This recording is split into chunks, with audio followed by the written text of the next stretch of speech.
What's happening, y'all? Joey Powell here for Inside Carolina.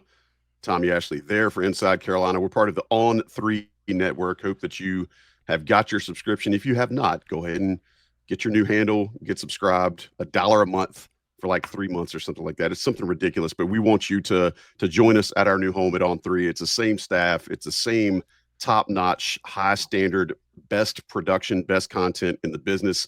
We want you with us. So go check that out. We're happy to be in this new home. And if you have questions, reach out to Tommy, reach out to me, reach out to Ben, reach out to anybody. We want to make sure your transition with us to the On 3 network is amazing. And tonight, we figured what happens when the greatest football mind of a generation walks into a world of bell towers, Jordan retros, and barbecue joints. Thank you. You get Bill Belichick in Chapel Hill. Now, before you throw your J's at the speaker, hear me out. Belichick's been called a genius, a tyrant, a football savant, and a hoodie-wearing Sith Lord. But for 2 decades, he built a dynasty on discipline, detail, and dudes who knew their job and did it without flash. So tonight, we're going to ask the question that a lot of folks thought about, but now we're asking out loud. What does Bill Belichick at Carolina look like? And to unpack that scenario, we've got somebody, Tommy, who lived it, a Carolina guy, and a guy that was a longtime scout under Belichick himself, Ronnie McGill. He's seen the hoodie up close. He's watched the machine work from the inside. And tonight, he's going to help us translate that model into something that just might work in Chapel Hill. This is Inside Carolina tonight. We're doing something different. Tommy, let's get weird. What do you think? I'm all for it. I mean, anybody that smiles as much as Ronnie McGill, you cannot help from being in a good mood. And I apologize for the headset and all this stuff, but I'm on remote location, Joey. So you're on assignment. I'm on assignment. I got good internet though, and let's get it rolling. I mean, it's. I'll let you start the questions, but it's hard to believe that we're almost into this season, and Bill Belichick's the head coach at North Carolina. It still blows my mind. Yeah, well, I'll tell you what. Let's go. Let's immediately just go from there. Ronnie, if I asked Ronnie McGill 5-10 years ago, hey Ronnie, what do you think about Bill Belichick coaching at the University of North Carolina? Would you have thrown a 25-pound weight at my head, or would you have checked me into the infirmary to make sure I wasn't hallucinating? No, I wouldn't have done either, but I would have thought that it wasn't going to happen or it wasn't possible. If somebody would have told me they were going to put $1 million bet on that, I would have bet against them and lost $1 million. I really, when I was up there, I didn't think there was a chance that he was going to coach at UNC, maybe in college, but not at UNC, maybe at one of those military schools because he has an affinity for the military schools. Yeah, well, let's kind of figure out what your perspective was. I mean, tell us what it was like walking in to that building every day as part of the Belichick regime. Well, first it was the first impression I had of him was I came in and I started my career at Tennessee. So when I got to New England, it was a little bit different. I walk in and I'm dressed up the same way that I was dressed at Tennessee. I had khakis on and I had a button down shirt, collared shirt. Somebody told me I didn't have to wear that, but I wore it again the second day. And I walk in the cafeteria, I walk around the corner, and I'm sitting there getting some food. And I look over, and here comes Coach Belichick walking in. He has that hoodie on that's cut off at the sleeves. It's raggedy. He has some sweatpants, shorts on, and some socks. And I was like, well, I guess that's the dress code from now. So that was my first impression. And then the work atmosphere. First impression of that is it was just different. Like you know it's different when you get in there if you come from somewhere else. If you've never been anywhere else and that was your first place working, then you don't really know a difference. But me coming from Tennessee, I can just feel that it was different from the first day that I got in there. First minute, first day, everything was just really buttoned up, really in detail. You always had to be on your P's and Q's in that building. Ronnie, let me ask you, you talk about if you hadn't been somewhere else, you wouldn't know any different. But so explain to everybody talks about the Carolina way, right? Explain to us the Patriot Way. What did that mean actually from somebody on the inside? Because on the outside looking in, it just means we got the best quarterback and we're going to win all the games. What did it mean? Yeah. I mean that played having Bill Belichick and having Tom Brady did play a lot in it. You can't take away from the fact that the greatest football coach and the greatest quarterback were in the same building. But I also think that having one helped create the other one, and having the other one helped create the one. So I think the way that they did things also built up the Patriot way. It's hard to put it into words. I mean, you can try to describe it as much as you want to, but it's just really you got to be there and you got to be in it to really understand like the way that they do things up there, or the way that we did things up there. That whole season where "do your job" was the motto. That's really it. Like, you come in every day. I would not know what the person in the office beside me was doing. All I know is that I had one assignment or two assignments, and I needed to make sure those assignments were completely buttoned up. To the point where if I just wrote something on a piece of paper, and I took it over to the director of player personnel, or director of pro personnel at the time was Dave Ziegler. If I took him that piece of paper and he liked it, I had to assume that it was going to make it to Bill, because Bill wants to see, like, he just loved information. So everything that I did, I had to act like it was going to Bill Belichick. If I randomly sent an email about, I like this running back from Tennessee who has one total carry in 15 years, but I think he might end up being a good player, you just assume that that's going to make it all the way to the top, and you needed to have a reason why you thought that guy was good, and why you thought that was possible. So it was really just everything about your job. You had to make sure that you were on top of it, from the smallest detail to the biggest detail. And he used to always say, nothing too small is not important. Like, every detail was important to us. So that's really the Patriot way. I think people think it's just, oh, we had Tom, we had Bill, but they work the same way. Their work ethics from them basically didn't allow anybody else to have a work ethic that wasn't great, or didn't allow people to not worry about small details. Because if Tom and Bill are worrying about the small details, then the person way down the line needs to be worrying about the small details as well.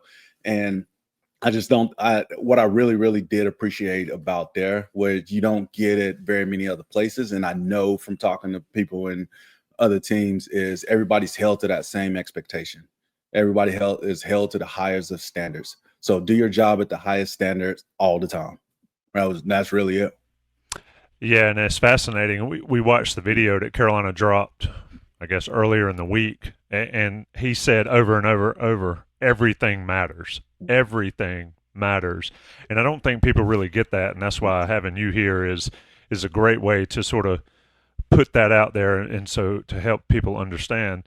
So let me ask, what were you looking for when you were scouting players? I mean, we've heard all the stories. He takes guys that maybe not everybody wanted and turns them into great players, or they produce or whatever. So what were key factors that they were looking for? Because I think it's relevant in college now, because with the transfer portal and obviously high school recruiting. But how did you, when you're eyeing a talent, how did you take that and say, oh, that's a trait that I know I know Belichick and his staff are going to like? It's not he tries to coach the guys that nobody wants. He coaches the traits that a player has that another player might not have. So, for instance, who did we watch? I'm going to try to give an example, because we were watching a player in free agency one year, and we really didn't like the player as a group. Like, we kept watching him, and he came back in and he said, quit telling me what the guy can't do and tell me what the guy can do. He said, watch him from this angle and see what you think about him from that way, which is what we did. Ended up really liking the player, and then we ended up signing the player. So his philosophy wasn't so much, I'm going to take trash players and turn them into greatest players on earth, or I'm going to take a player who was fifth or sixth string receiver and turn him into a number one receiver. It was, tell me what each one of these players can do, and I'll figure out how to coach around it. So our job wasn't overly complicated. Our job was, this is a receiver who's big, fast, and can run. That's what he does. If if we had a spot for that on the offense, then they would coach that up on the offense. This is a receiver that's just going to play inside the formation. He's quick, shifty, catch the ball, and he's tough. That's what we were going to use that for. We had cornerbacks who could run. We had cornerbacks who couldn't run. We had physical cornerbacks. We had small cornerbacks. It was literally just find what the player does well, and then we will figure out how to make that operate within our system. I think that evaluation of player is fascinating in general, but then when you think about how meticulous Belichick is as a person who eats, sleeps, and breathes football, it's even more fascinating. It's almost mind blowing. I want to ask you, since coaching is very much a copycat sport, right? When something sticks, other people start taking from what's working from other places. Were there specific college programs or even coaches that Belichick felt like would produce players that he could work with better than others? Right. I understand that he was looking at guys based on what they were good at, but did he have any other coaches that he would kind of maybe give a little bit of preference to, or that you knew were more likely to be somebody that the rest of the group would want? Most people would say Alabama because him and Saban are friends. They go way back to Cleveland. Might go back before then. So maybe Alabama, just because you knew when those guys came in from Saban that they were coached up the right way, fundamentally, mentally, emotionally. Like everything was probably going to be. They were probably going to be checked across the board with the intangibles that we needed, not just the football player, not just not being able to run fast, being able to throw a football 70 yards, but the other stuff that the fans don't get to see, like how the player is going to be in the locker room, how the player is going to be around his teammates, how the player is going to take hard coaching, that type of stuff. We kind of had a good, we would always have a good feel if it came from Saban. And I think he has a relationship with a ton of coaches in college. So, I mean, if a coach vouched for a guy and he trusted that guy, then it was always going to carry a little bit more weight. Outside of that, no, not really. I mean, we turned over every stone. Most of what I did was on the pro side, and we had teams and organizations that we probably wouldn't sign a player from just because we knew it was going to be a tough fit based on where they were coming from, the locker room that they were in. The way that the coaching staff was, the way that the organization ran, like we knew some of them was going to be harder fits than some other ones. So not necessarily a go-to for them, but also there's not a ton where we're not going to go. Like if we think a player is good, we're probably going to try to figure out if that player is good and if that player is going to fit ourselves, not allow outside people determining like what's going to work for the Patriots. We're talking with Ronnie McGill. Ronnie has the unique perspective of having worn the UNC uniform, but also has multiple years of scouting under his belt with Bill Belichick and the Patriots staff.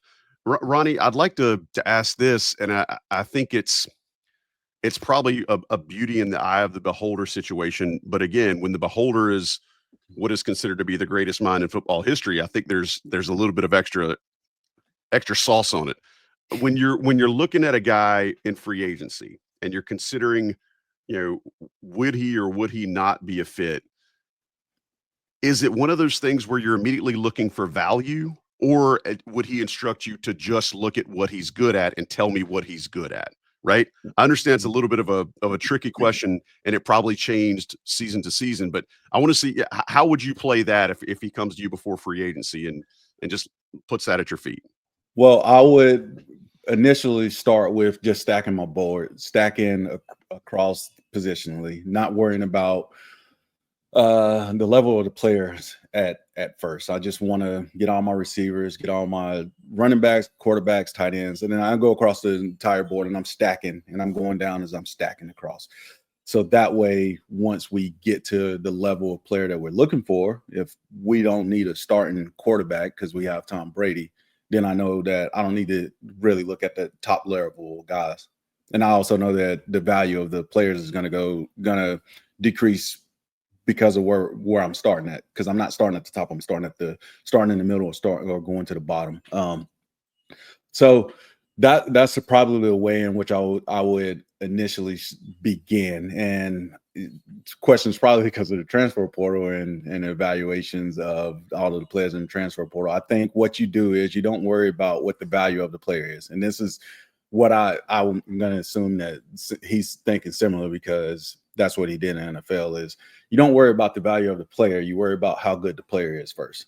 If the player is great, then you can worry about how much you have to pay that player to get that player if you really want the player.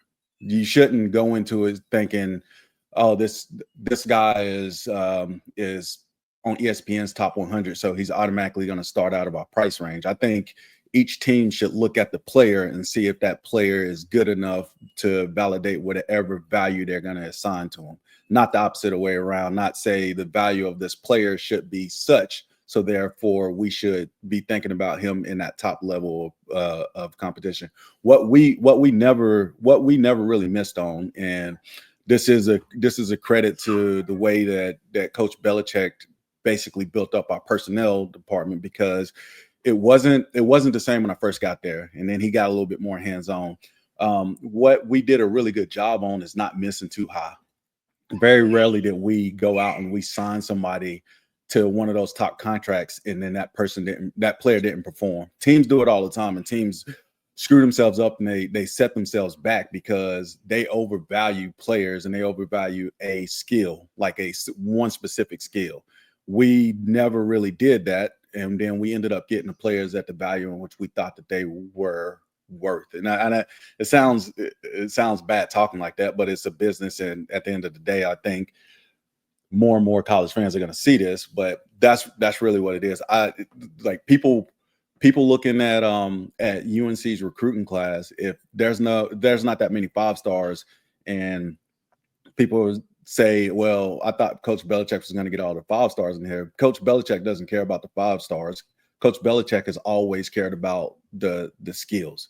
And if he thinks a skill is a 3-star skilled player is as valuable to the roster as this 5-star, then I can see him going out and getting those guys, because that's the way we operated, and it worked in NFL. And I don't really see why it wouldn't work in college. Actually, I think it worked better in college, because a lot of teams probably still are old school recruiting, and they're recruiting off for stars, and they're not recruiting off of the skill sets, which they should be now at this point. Yeah, this is music to the ears of Carolina fans if they are paying attention. This is Ronnie McGill laying it bare for North Carolina fans to listen when they're talking about talent and all, because it's not the ones that hit, it's the ones that miss that bite you in the butt. Yep. When you've poured, even in college now, hundreds of thousands of dollars on somebody and they're not any good. We've seen that on the Carolina basketball side.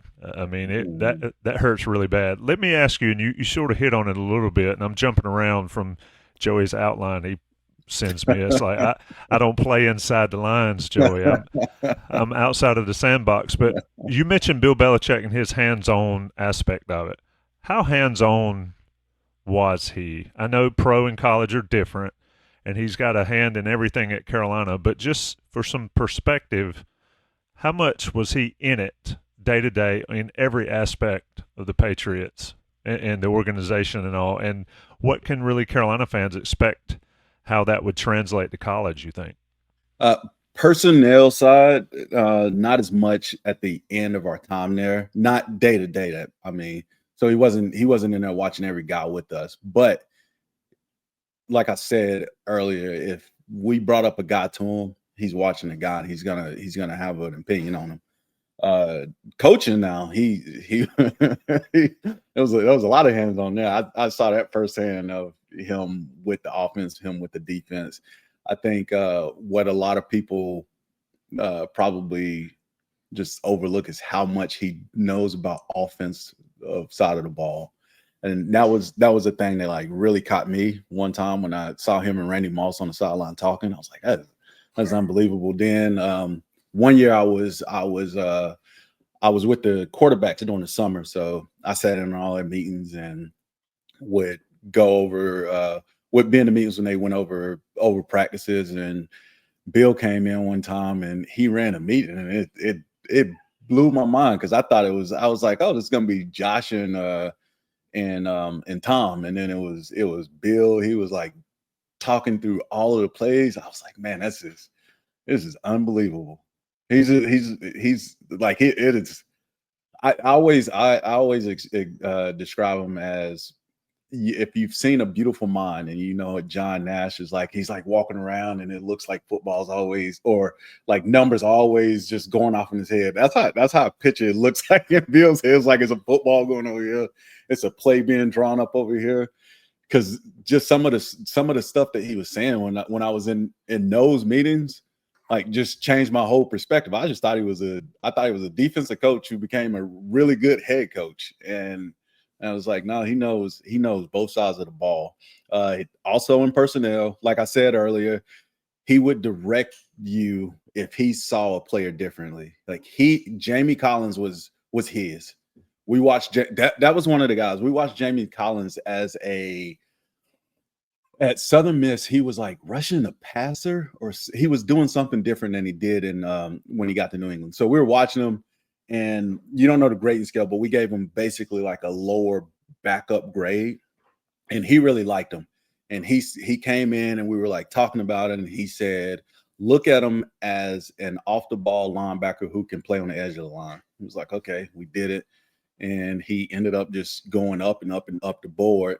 And then when he got to Foxboro, he did the stuff that Bill wanted to do instead of the stuff that he was doing in college, which we didn't necessarily like, but Bill saw the stuff that he could do, and then he became like a force because Bill saw it and was just, he knew what he could do. Is basically what I'm saying. So he wasn't necessarily hands on deck all the time in personnel, but he did come over there and he did have some input and just try to get us down a path sometimes that he thought we should go down. More red meat for the Carolina fan base there. Let me ask you a fun one before we talk about our sponsors. Drake May, obviously, he plays a little football for the Patriots now. How would Bill Belichick have viewed Drake May in your mind? I don't know, because I think people tend to stop listening to me when talking about UNC football players. They told me no more recommendations because I was shooting them all up on the board, like every one of them. It was like way high. Drake, I was in Houston after New England. I ended up in Houston. I was in Houston as a director of pro scouting, and one of the guys came in and asked me about Drake, and I was like, I wouldn't even do that. I know he's going to be top 5, so therefore he's the best player in the world right now. I thought personally, not talking about what anybody else would like, is that he seemed really composed as a quarterback. Sometimes you see the guys who get drafted high, like Josh Allen.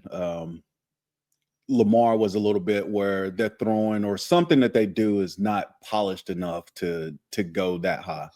So Lamar drops down because is a great playmaker, but he's not a great thrower. Josh Allen, it was similar. Drake, I think everybody just liked the total package that he has.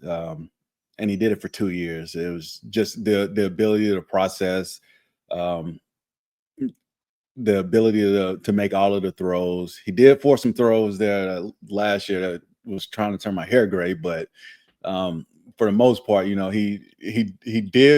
took what the defense was giving him, and that was always a really big thing for our offense, was to not try to make the play that's not there, just make the play that's there. And that's what Tom did, and that's why Tom is the greatest quarterback ever, because he didn't try to do anything outside of his ability. He did everything that he could control, and that's really what it looked like Drake was doing when he was at UNC. So we would have loved him. I mean, they love him now. One of the things that I realize a lot of folks are going to watch or listen to this podcast, and we're talking with Ronnie McGill. And they're going to sing Ronnie, and they're going to, man, it was how long ago when he played? And it's in excess of 20 years, but that's almost as long as Johnny T-Shirt's been in business on Franklin Street. Same Johnny store, T-shirt, same guy. Same store, same Ronnie McGill. I mean, man looks the exact same. I told Ronnie, y'all, a little behind the curtain. I told Ronnie before we signed on tonight that he looks like he could still go hit a sled and hit some stadium stairs. But Johnny T-shirt has been around as long as Ronnie was in Chapel Hill, and I want you guys to, if you're listening to or watching this show, go to johnnytshirt.com. Big supporters of Inside Carolina, just an amazing group of people. They have been supporting IC content for a long time. We want you to visit them right there on East Franklin Street in Chapel Hill. Premium subscribers know, even on the new network, even at On3, you get that 10% off the top of their amazing prices and great selection. So use that code on the premium message boards. You will be very, very glad that you did. Ronnie, I appreciate you humoring us as we shouted out our sponsor there for a second. So I want to ask you, when you're talking about, again, the best, I'm going to go ahead and say the best coach in NFL history. Was there ever a type of player, or was there ever a type of offense that would really just irk him? Because he doesn't seem like the guy that would show if he was annoyed or worried about an opponent, because he always wants to respect everybody. But did you ever see something where maybe he gave a response to a scout that you weren't expecting, or maybe he showed a little bit of a chink in the armor? No, and sorry if I'm moving my screen around right here. I was just looking at Johnny T-shirt's website just to see what they had on there. No, not necessarily, because like you said, he basically respects everybody, and he treated every game the same. He treated every opponent the same. In the building, there was differences of how we saw certain players and certain teams, but him from Peyton Manning to who else to Ron Tannehill, I think he basically went in the same of, the guys in the NFL, he can play well enough to get into the NFL, so he play well enough to beat us if they're on their game and we're not on their game. So a lot of it was about our team and us handling what we do and what we could control, and then not worry about what the other teams do. But since I said that, I actually do remember talking to him about Peyton Manning like once or twice, just the mind games that you have to play with that guy, and the mind games that you had to play with that guy to try to beat them. And I think that also that changed the way that we talked about quarterbacks one time, because for us, we did the advanced scouting report. So we would track the team the previous week and a half to 2 weeks before we played them. So we were turning this huge report to the coaches. Had all of the players' evaluations. It had the coaching staff, personnel staff, tendencies, the way that the team played, the way that they played against different opponents. It was literally everything, and it just kept getting built on and built on and built on based on something that just popped into his head. It's like, let's talk. I like the way that you said that they were doing this because of this situation. Let's go ahead and do that for the last 4 games. So stuff would just pop up. But with Peyton Manning, we got into what kind of quarterback is he? Is he a get the offense into the right play, or get the right play, or get the best play, or he's just going? So Peyton Manning was a get the right play. So he would be at the line making 100 million checks. Mm-hmm. So we started focusing a little bit more on that type of stuff of the pre-snap tendencies of quarterbacks, teams, and coaches and offenses. And then another thing that really did annoy everybody, not just Coach Belichick, but Sean Payton, when he was with the Saints, they would do this crazy on and off of the players. So that's a really big thing of the substitutions, what the offense is doing substitution wise.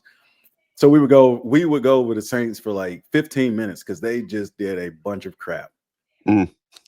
But players not so much. Operations, yes. Players, I don't know if he really cared if player had A, B, or C on their jersey. But really, the operations of the team and how the offense and how the defense operated. I think that was more important to him than just what player was out there. Yeah, that makes sense. Considering all that you've laid out about his attention to detail and how he builds a roster and kind of his philosophy, do you think it even works in a college setting the way that the portal and NIL deals now have kind of changed the way the game is. You mentioned earlier, you kind of said you think it might work better now. I want you to dig into that. Do you feel like that maybe his approach is more suited for the game as we sit in 2025 than it would have been even 2 or 3 years ago? Yes, it didn't back when I played, and it didn't 10 years ago. Because you were still when I went to UNC because I absolutely love UNC. I was going to Raleigh to visit that school for an official visit, and I stopped in Chapel Hill because they had been talking to me, and I fell in love with the Carolina Blue fire trucks and the Carolina Blue street signs. Went to was looking at He's Not, and I was like, yeah, I might be here. But I'm not, and that's not to say that the kids now don't enjoy the school, that they don't love the school that they're going to, but it's different. Like, they're getting paid now. They're getting paid to play a game. That just makes it different. That makes it more of a business. And I think once these kids really start like getting down to the nitty gritty and they start thinking what's the best business decision for them, I think going with a coach who's been there, who's done it at that highest level, and he's done it for a very long time at the highest level, I think that'll weigh more than what it used to. And you also have the transfer portal is really like it's kind of like free agency. I'm not going to say it's like free agency, because free agency, we sign a guy for 3 years, he's there for 3 years unless we decide that we don't want him or we're going to trade him. These guys can hop in and out of the portal, so it's not necessarily the same as free agency, but it's similar because you know that each year you can acquire new talent. You look at what the talent in college football is doing now, is leaving for not just where the most money is, but also where the best opportunity is. And I think if you're gonna compare apples to apples, and you're gonna put some of these coaches who've been around college football for 20 years against a guy who was in this type of business for 20 years, it's gonna go to that guy who's been in that business for 20 years. I think his model will play out better than some of the coaches who think I'm just gonna keep treating it like 2022, 2020. And we're going to recruit the guys the same way that we recruited the guys, and we'll pay them money. I don't think that's gonna win you very many football games in the year 2025 and the year 2026, where you need to start thinking about how to actually build a roster out and how to build your personnel out. Instead of just collecting 5 stars, you need to start collecting some real players and some real skill sets, and being able to put a value on that and put a money sign on it. I think it's different than just saying, I'm gonna, whoever the number 1 recruit is at defensive end this year, I'm just gonna pay him $1 million to come here. That'll get him there at the very beginning, but I don't think that's gonna keep that kid there for his entire career. So I think the way that it is now, that having the NFL background is really going to help, and then having his background is going to help even more. Yeah, you were a college athlete. Obviously, you mentioned falling in love with Carolina, and somebody asked me, I was on a radio show the other day, and somebody said the Belichick influence on the college level. And I said, this man has done everything he's supposed to do, or everything you could do on the pro level. Why wouldn't you want to play for somebody that can get you to your dream? Because we all know that 99% of college guys don't go to the league, but 100% of them in high school think they're going to play in the league. Yep. How big is that factor for you, Ronnie, in this whole grand experiment that some people call this with Belichick on the college level and at Carolina? And are there any sort of similarities between the Chapel Hill and you remember to Patriots, to Foxboro, and all that? I thought you was going to say to the Chapel Hill. Now I was going to say no. Franklin Street is completely different. Yeah, so we can have a whole new show on that. I mean, I walk down Franklin Street and I'm like, where's Pepper's Pizza? Where's this? Where's that?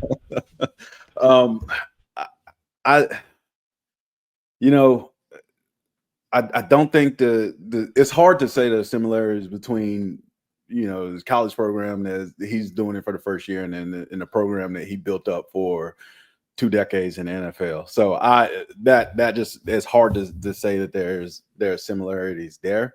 Can it get? I think it can get there just with the people that he brings in and the players that he brings in.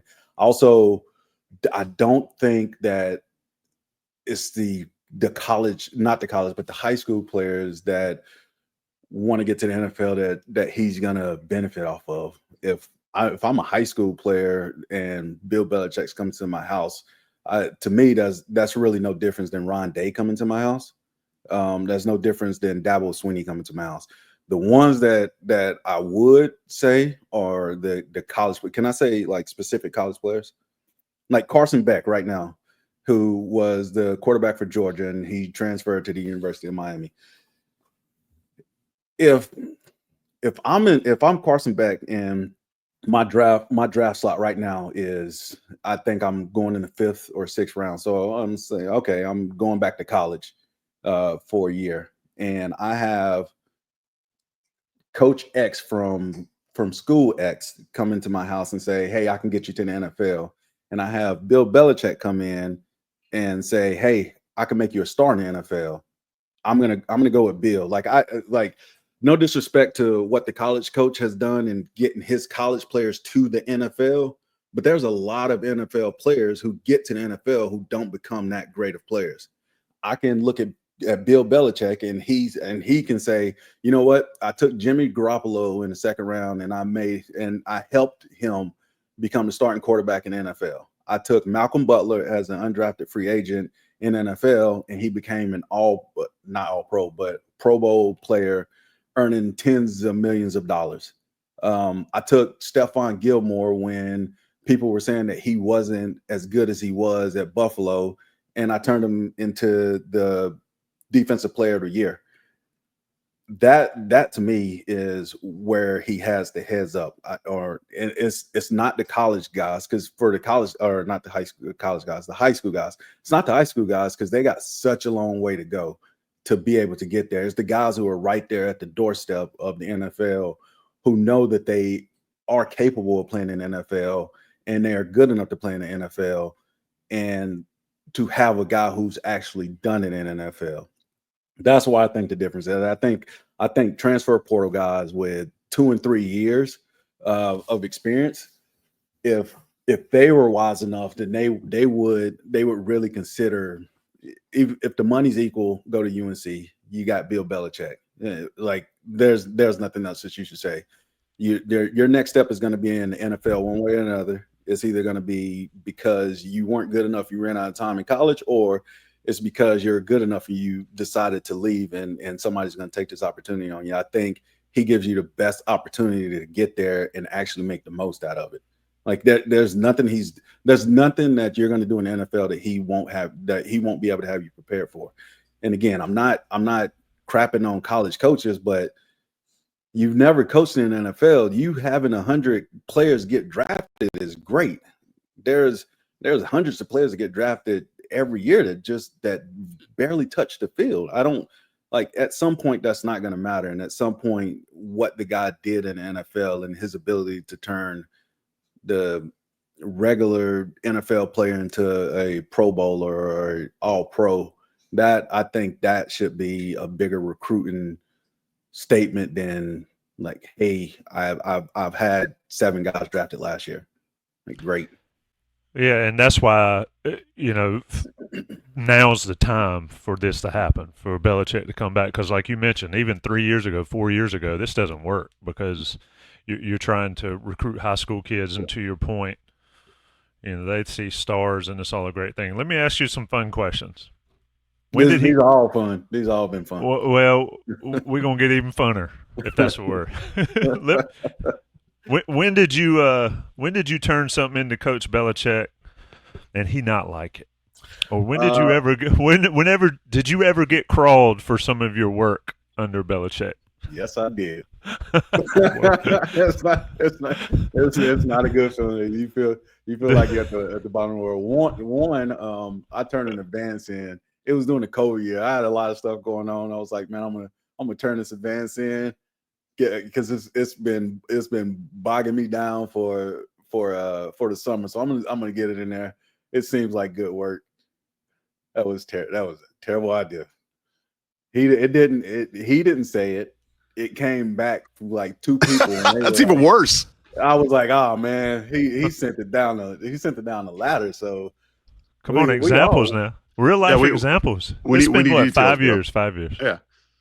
What real life example? It was a San Francisco 49er advance. It was trash. And he said if this is what we're producing, we might as well not even produce these things anymore. It cuts deep, man. He's like, but I also like that because I don't like beating around the bush. Like if it's good, it's good. If it's bad, it's bad. And then one time I went in. We were playing Kansas City and we were talking about tight ends. And we get to we go through Travis Kelce. And this is like that attention to detail thing, like no stone unturned. Yeah. We go and we're talking, we go through Travis Kelce, we go through whoever the second tight end is. The third tight end is a guy named Blake Bell. And he said, is that the guy who went to Oklahoma as a quarterback? I was like, oh God, you didn't got me. Like, I don't know, man. I wanted to say I don't know. And I'm just like trying to scratch my head. I'm like, let me see. And he did accept it. He accepted, let me see.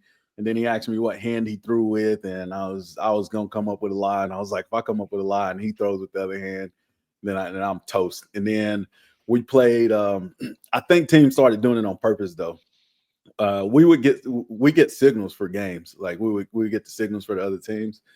And it happened to me 2 straight weeks where the team wasn't signaling before we played them, and then all of a sudden they were signaling when we played. And so one of the defense coaches came down to my office and was like, "Hey man, they were signaling." I was like, "No, they weren't." I was like, "No, they weren't." He's like, "Hey, Bill said they were signaling. They were signaling." I was like, "Oh man," I was like, "You're gonna get me fired." But they really weren't signaling, and I think teams started doing that because we were really good at getting what the signals were. We weren't doing anything like sketchy. We spent a lot of time on all of this stuff. So we would figure out what the signals were, how they were matching up to different things. Let me see. Did I get in trouble for anything else? And it is ironic that Michigan just got punished for signal stealing. That Literally, this conversation today. that was actually stealing. That was out there with a video camera and binoculars and a tape recorder and stuff. I was there with my eyeballs, just writing stuff down, and that's legal in absolutely in the NFL. I think there was one more. There was a cornerback. We had this thing called the ghost list. It was players who were either really productive in college, but like some kind of way made it through the entire process with their names not coming up, or they were really, really, really like physically gifted. Just imagine Jamie Collins, but without any tackles or without any sacks in college football. So he would pop up on the ghost list because he's going to he tested out the water, but he might not have been that good of a player. So we just want to see, we just want to get another look at him. I had a cornerback who like popped up on his list. And I hated him. And then we ended up and he ended up being really good. I knocked him so many times. I knocked him like 2 or 3 times. I was like, I don't like that guy. Well, you see him in the room, and it's like, sorry, man. I tried to get you out of here, but they wouldn't let me. you're like ducking him in the cafeteria during the week. Yeah. So, let me ask Joey. Let me ask a short follow up and just explain to people the level of detail you're talking about with scouting, if you can do that sort of in a nutshell, because I don't think people comprehend it really. Yeah, it's a lot different, and it depends on what part of the season you're in as well, what part of the year, not just the season, and then also what we're scouting for at that point. The scouting that we typically do is not it's not Drake May. Like everybody knows Drake May. Drake May is gonna go top top 10 as a any year. It's not that. It's more the down the line guys. So we worried a lot about, I would say 45 through 60 in our program. So that would be the back end guys at the game and the practice squad guys. And you treat those reports just the same as you treat the top reports. That's the scouting and that's the evaluation part of it. Now, the actual scouting part, the attention to detail that we worried about there is, again, it's two different sides too. There's the college side and there's the pro side, and everything. Most of what I did was on the pro side. I would go and do college stuff when it was come times to draft, but being on the pro side, you communicate and you talk to the coaches a lot more. So I was in, like, you have to turn stuff into Bill. There's no getting around it. You can't just put it into the system and then he reads it on the system and can't cuss you out about having something wrong there. So like you go in and you hand them a physical copy and then you send a copy over to them. And that attention to detail is a lot different than the attention to detail that just goes into a scouting report or evaluation. These scouting reports, let me see, attention to detail. Watch every single offensive player doing pregame. Tell me which hand they throw with and how good of a thrower they are. If it's a spiral, if it's not a spiral. Who's the backup long snapper? What hand does he throw with? Who's the backup holder? How good is he at holding?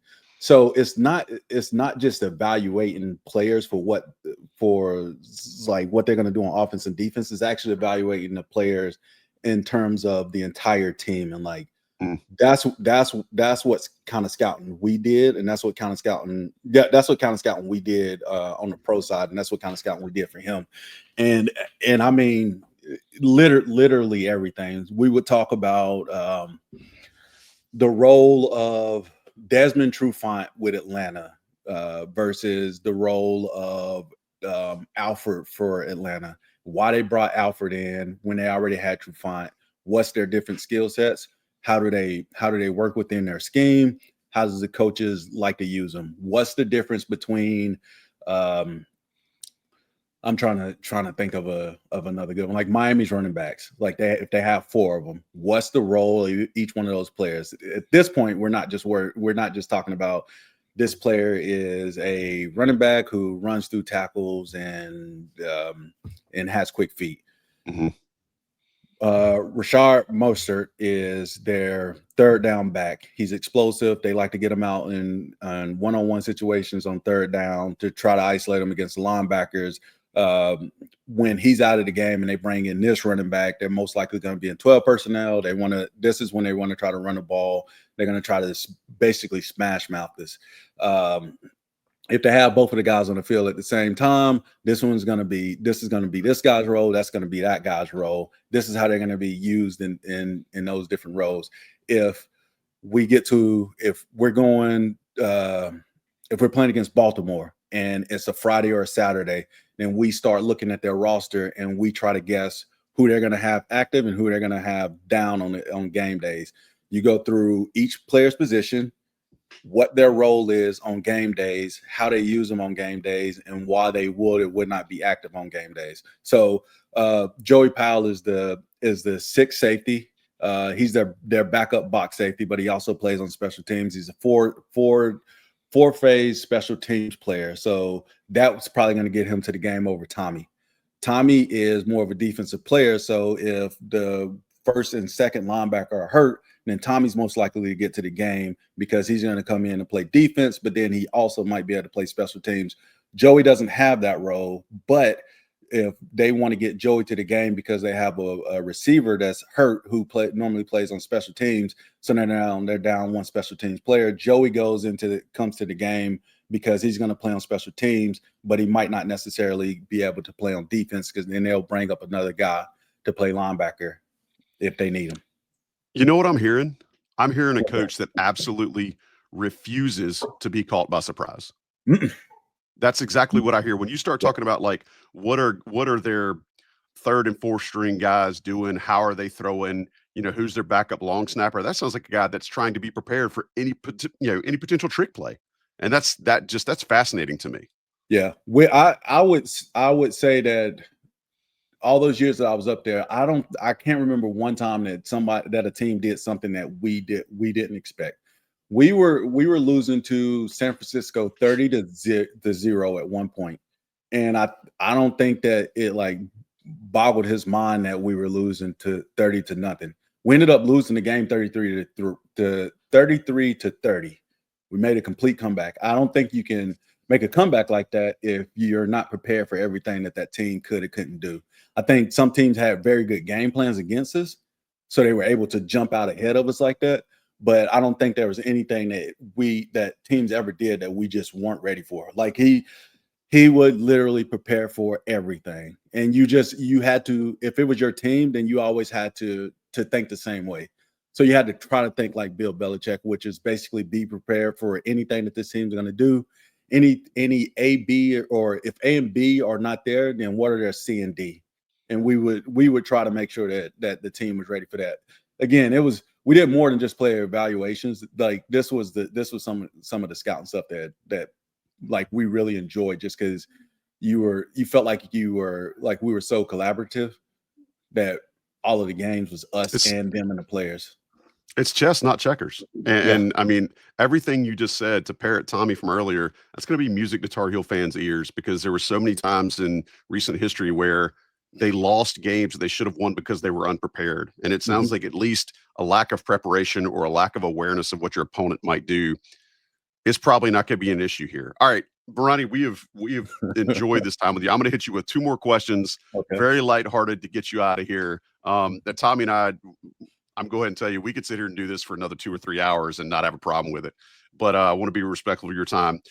Would Ronnie McGill, the running back, would he have fit in a Belichick offense? Or more importantly, I guess, to kind of take some of your words from earlier, how would Bill Belichick have accentuated your skills and then deployed you within a Belichick offense? Oh, he would have loved me. I would have been I would have played like 6 positions. I probably would have played running back, fullback. You're like, oh, you threw a touchdown against Syracuse. We'll put that in there. We'll let you throw the ball around a little bit. I didn't complain, which was like a one big thing up there. No complaints. I played special teams my freshman and sophomore year, so he would love that. Big and physical, and if you've talked to him, he talks about like physical players a lot. Even when he goes back to the Giants, he like talks about those defensive ends all the time, and then he talks about Banks, who he raves about. So physicality is a thing with him. I check that box, and I do my job. So I like to think that I would have been a great fit there. I can't see a situation where he would not have enjoyed being able to put you out there somehow. All right, last question. Have some fun with this. Hypothetically, if Bill Belichick's taking a recruit, and he's got a recruit on campus, if he takes him to Sutton's, what's Bill Belichick ordering at Sutton's? that I don't know. I tell you what I would get though. I would get that works. Bacon burger with some fries and an orangeade. Orangeade is undefeated, by the way. Oh, it is. It's like one of the best drinks ever. I can taste it in my mouth right now. Bill Belichick. He's from the Northeast. There's a lot of fish up there. So I don't know. I just got a burger at Sutton's. I don't even know if Sutton's has fish. Do they have fish? It's the same. Like I took my daughter there for her first experience a couple of weeks ago, and she ordered a patty melt. I mean, the menu's the same. They've swapped out the benches that are in there now, but it's still, you walk in there right now, it's the same as when you were on campus. Okay, all right. Well, then he's gonna have to get I don't know if he'll eat a double cheeseburger. I would smash one right now, though. I would love just one of everything. Just give me one of everything. That and Sunrise biscuits. If y'all can send me one of those. I mean, you come on down here. We get Sunrise. When we do the radio show in the mornings, I usually make a Sunrise run for the crew. So if you're in town, you come by for a game, we'll make it happen. Okay. I can hear Belichick pulling bread. Country ham biscuit. maybe we're on to grits. But look, man, Ronnie, this has been fun, dude. I really appreciate you making time for us. I'm going to go ahead and tell you, the listeners are going to love this. They're going to eat this up. So I appreciate you making time for it. I want to give a shout out to Johnny T-Shirt for sponsoring us. If you are not, make sure you subscribe, rate, and review this show, but also subscribe to Inside Carolina, InsideCarolina.com. Get that special right now. I think it's $1 a month for 3 months, but we want you to be a part of the On 3 network so you can hear content like this all the time. Ronnie, we appreciate you, man. For Tommy Ashley, for John Siegley producing, I am Joey Powell. This has been Inside Carolina, talking with Ronnie McGill. We'll catch you next time.